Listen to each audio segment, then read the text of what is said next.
اهلا بيكم في ملك الرعب. معانا كام فيديو كده، شاهدوا معانا الفيديو واشتركوا في القناة كده. ومعانا كام فيديو ظاهرة غريبة اوي، وشاهدوا معانا الفيديو كده للنهاية. حطوا لايك واشتركونا بقى في القناة.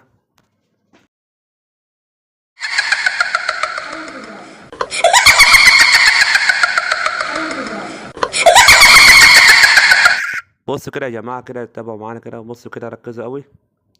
في حاجة هتظهر غريبة اوي، خليكم بس مركزين معانا. شوفوا كده، فؤاد صغير هذا يعني ظهر من عدم. الواد الصغير ده ظهر من عدم خالص يعني. يجي البنت كده تبص عليه، اختفى خالص. ده اخر فيديو معانا كده، شاهدوا كده. الدكتور طالع يجري مرة واحدة من عدم، يعني حاجة كده بتحصل. والشبابيك بتقع مرة واحدة، يعني حاجة غريبة. شفتوا الكرسي اتحرك ازاي؟ هما مش ياكلوا بيتخيلوا، ممكن من ده تخيل ولا حاجة. الكرسي اتحرك تاني، خد بعضهم.